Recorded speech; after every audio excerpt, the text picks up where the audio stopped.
Olá, alunos, bem-vindos a mais uma aula de ciências, aula de número 33 do 8º ano, tá?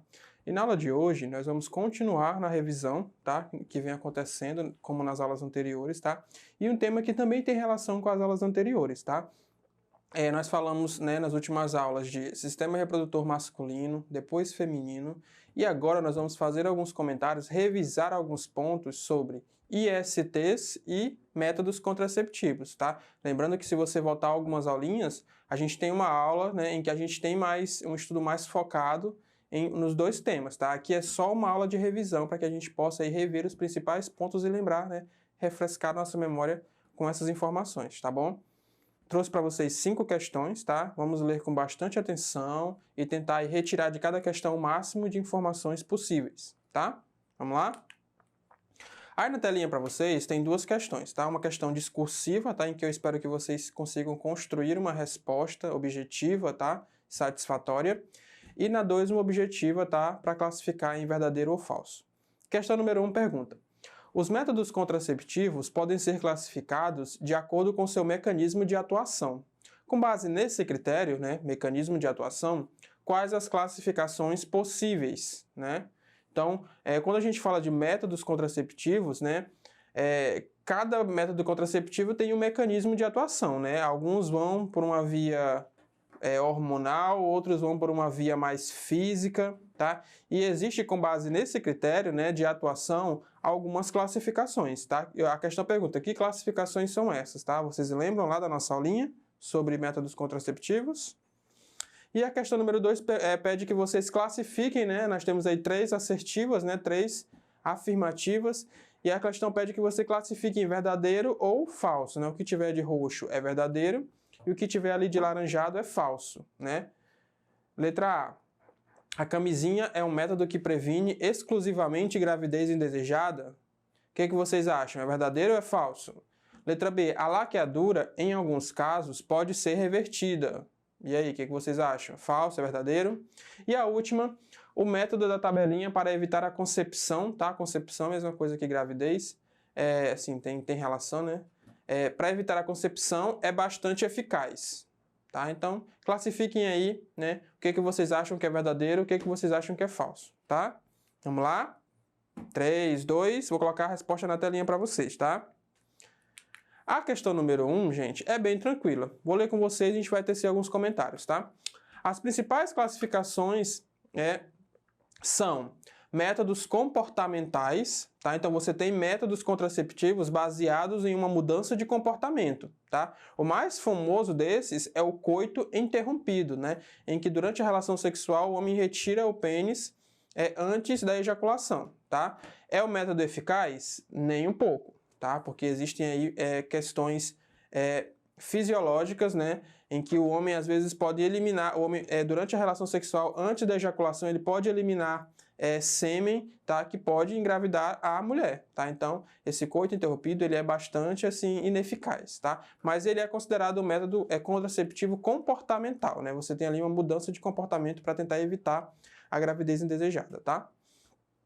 Nós temos os métodos contraceptivos hormonais, tá? Em que nós usamos, né, as mulheres principalmente, usam substâncias químicas que vão impedir ali a concepção, a gravidez, tá? O mais famoso dessa classificação é a pílula anticoncepcional, tá? Que é muito usada entre as mulheres, tá? Que é uma substância química, né? Hormônios que vão ali impedir que ocorra a fecundação, tá? Nós temos métodos contraceptivos de barreira, né? Ou seja, literalmente, né, a camisinha é o mais famoso delas, elas fazem uma barreira que impede que os gametas se encontrem, né? Então ali é um método físico, barreira física, tá? A camisinha é a mais famosa delas, tá? Ela impede que haja o contato entre gametas, tá? E até mesmo o contato do órgão feminino com o órgão masculino, tá? Nós temos ali os métodos contraceptivos intrauterinos, tá? Que são colocados dentro do útero. O mais famoso é o DIU, tá? De certa forma, acaba que esse DIU ele é uma extensão dos métodos de barreira, tá? Porque alguns, né, funcionam como literalmente uma barreira que impede o contato dos gametas sexuais, tá? E nós temos os métodos definitivos, tá? Tanto no masculino, no caso a vasectomia, tá? E a laqueadura é o método contraceptivo definitivo. Esse definitivo, ele é no sentido de que ele funciona a longo prazo, tá? Existem casos em que esses métodos podem ser, né, revertidos. A gente acaba já comentando um pouco da questão número 2, né? Mas métodos contraceptivos definitivos, nós temos a laqueadura e a vasectomia, tá bom, gente? Então, de acordo com o mecanismo de atuação, nós temos aí essa classificação bem geral, tá, dos métodos contraceptivos, tá? Questão número 2. Classifique as assertivas em verdadeiras ou falsas. Vocês já estão vendo a resposta na tela, né? A letra A e a letra C estão erradas e a letra B está correta. Vamos comentar cada uma delas, tá?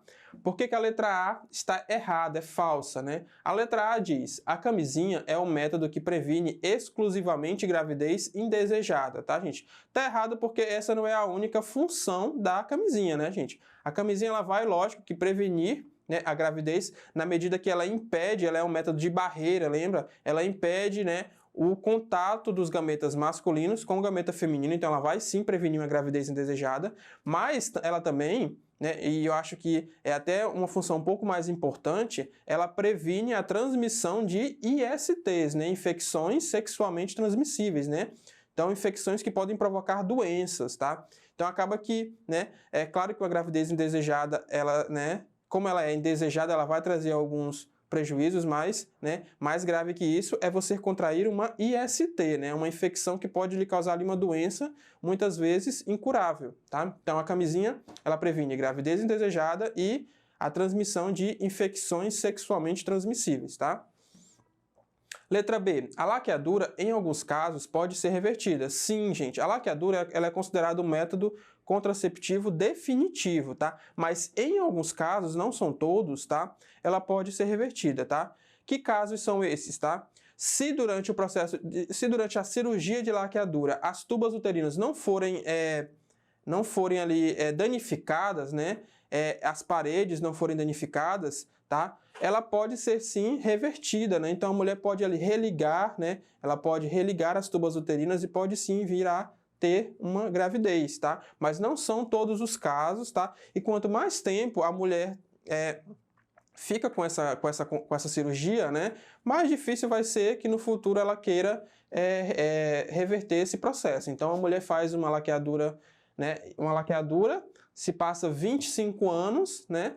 E cada ano que passa fica mais difícil daquela cirurgia ser revertida, né? Porque aí nós vamos ter danos, né? A alguns órgãos, nós vamos ter o atrofiamento de outros, tá? Então, quanto mais tempo se passa, depois que você faz a laqueadura, mais difícil fica de ser revertida. Mas em alguns casos ela pode sim ser revertida, tá? E por que a C está errada?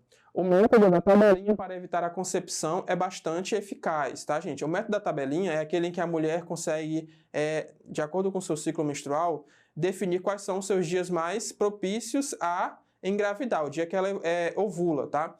Esse método ele é um pouco ineficaz, ele é bastante ineficaz, porque o ciclo menstrual de cada mulher é diferente, tá? Então, às vezes, ela pode achar que naquele dia ela não está ovulando, ela não está com tanta possibilidade de ser fecundada, né? E acaba tendo a relação sexual.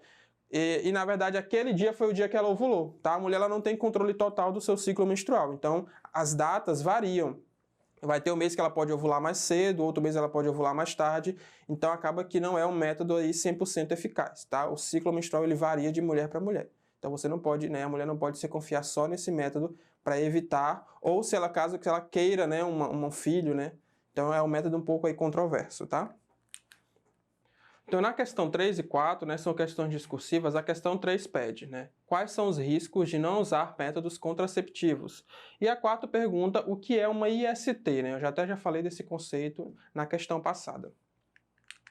A 3, gente, é bem tranquila. Apesar da gente falar métodos contraceptivos, né, traz uma ideia de que eles só servem para evitar uma gravidez, tá? Os métodos contraceptivos não têm só essa função, tá? Vamos ler ali que vocês vão entender. Os riscos de não usar métodos contraceptivos são vários, desde uma gravidez indesejada, que pode trazer consequências à saúde da mulher, caso seja muito jovem, além de riscos sociais, né? No caso ali de uma gravidez na adolescência, por exemplo, de uma mulher muito jovem. Você traz ali uma série de riscos sociais, né? De perpetuação da pobreza, dependência financeira, tá? Violência doméstica, tudo isso está relacionado à problemática da gravidez na adolescência, tá? Mas é só isso? Não. Você usar métodos contraceptivos também previne que você contraia ISTs, né? Infecções sexualmente transmissíveis. Então, ali, ó. Contudo, o maior perigo é contrair ISTs, infecções que podem trazer diversos danos à saúde, alguns irreversíveis, tá? Então, gravidez indesejada e ISTs, tá? É para isso que você tem que usar métodos contraceptivos. A questão 4 pergunta: o que é uma IST, né? As infecções sexualmente transmissíveis são causadas por vírus, bactérias e outros micro-organismos em atos sexuais. Em 2016, a OMS passou a recomendar o uso de infecções em vez de doenças sexualmente transmissíveis, uma vez que ter uma doença implica em sintomas e sinais, o que muitas infecções não têm nas fases iniciais ou mesmo por anos, tá? Então, infecções sexualmente transmissíveis são infecções causadas por micro-organismos que você pode contrair em uma relação sexual ou atos sexuais, tá? Quem é um pouco mais antigo, né, deve ter aprendido essa sigla com outro nome, né, DST. Eu, quando estudei, aprendi através dessa sigla, né, DST, doenças sexualmente transmissíveis, tá? Mas acontece que algumas infecções transmitidas no ato sexual, eles não têm sintomas, tá? E toda doença tem sintoma. Então, resolveu-se mudar a denominação para infecções sexualmente transmissíveis, tá? Porque algumas infecções, como tem na questão, nas suas fases iniciais, elas não têm sintomas, então não podem ser caracterizadas como doenças, tá? Então, a nova sigla é IST, mas são as antigas DSTs, tá? Nós temos aí na telinha, né, a questão número 5, que fala sobre a AIDS. Sempre quando nós falamos de ISTs, a AIDS recebe um pouco de foco, né, porque ela acaba sendo um IST que é muito estudada pela ciência, tá? Então acaba que é uma IST que tem bastante foco.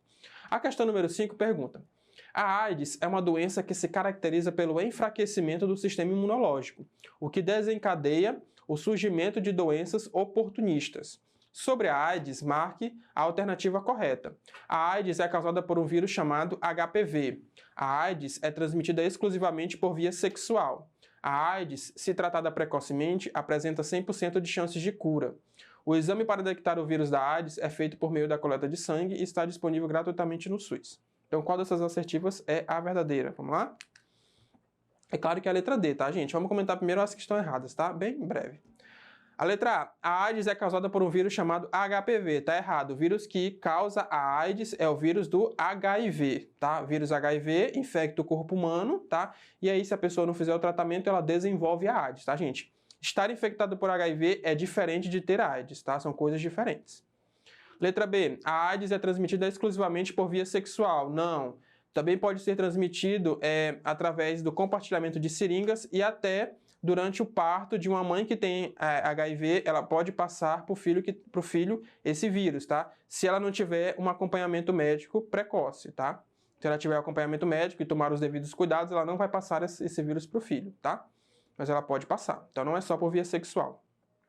A C. A AIDS, se tratada precocemente, apresenta 100% de chances de cura, tá, gente? O vírus do HIV e a AIDS não tem cura, tá, gente? Você pode controlar através do uso de remédios, mas ele não tem cura. Até hoje não foi encontrada uma cura para a AIDS, tá? E a D é a que está correta, né? Você, através da coleta de sangue, consegue detectar a presença do vírus da AIDS no organismo e esse exame está disponível gratuitamente no Sistema Único de Saúde, tá? Então é isso, gente. Ficamos por aqui, tá? Essa aula vai ficar lá na plataforma Eduque para que vocês reassistam se for necessário, tá bom? Revisem com bastante atenção. Desejo bons estudos, tá bom?